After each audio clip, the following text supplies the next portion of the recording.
After slavery was prohibited in 1865, formerly enslaved people in America were granted full citizenship, the right to vote, and under the 14th Amendment, protection from racial violence. Formerly enslaved people were promised land and opportunity, but most got nothing because America quickly devolved into an era of racial terrorism and oppression for black citizens. White people in the South were angry that people formerly considered property were now equal citizens. Many turned to violence. In the years immediately following the Civil War, thousands of black people were murdered when they tried to claim their rights.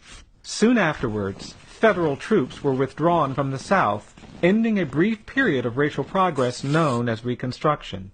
Nationwide resistance to racial equality resulted in the reestablishment of racial subordination through biased laws, disenfranchisement, and terrorism, most dramatically enforced through lynchings. Racial terror lynchings of black people defined a shameful era in America. These lynchings differed from the hanging of white people in places where there was no functioning criminal justice system. Racial terror lynchings were directed at all black people. They enforced compliance with racial hierarchy and white supremacy, and ensured racial segregation and denial of equal rights. In 1916, in Cedar Bluff, Mississippi, a young black man named Jeff Brown accidentally bumped into a white woman while running to catch a train. A white mob stopped him and lynched him, beating him and then hanging him from a tree for his insolence and carelessness. His public murder was not about criminal punishment, but was instead about maintaining racial hierarchy and terrorizing the black community. White town residents proudly sold photographs of Mr. Brown's brutalized body hanging from the tree for 5 cents each. The Equal Justice Initiative has documented thousands of racial terror lynchings between 1877 and 1950. EJI has confirmed the lynchings of over 4,000 black people who were tortured, maimed, beaten, shot, hung, and burned alive by crowds of white people, often with the cooperation of law enforcement or government officials.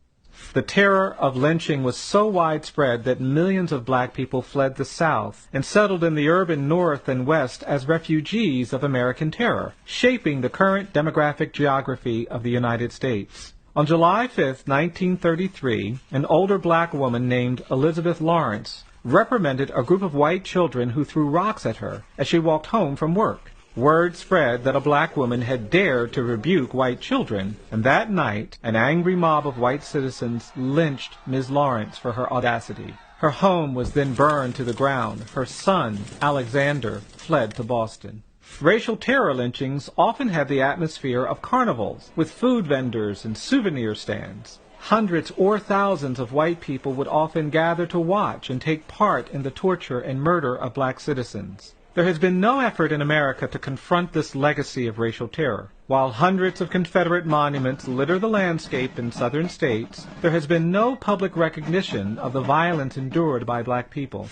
On October 7, 1910, a white mob in Montgomery, Alabama tried to abduct and lynch black men being held in jail on suspicion of miscegenation, or interracial sexual relations. When they were unable to get the men out of the jail, the frustrated mob lynched a black taxi driver named John Dell, who was sitting in his cab nearby. No one was ever arrested or prosecuted for his murder.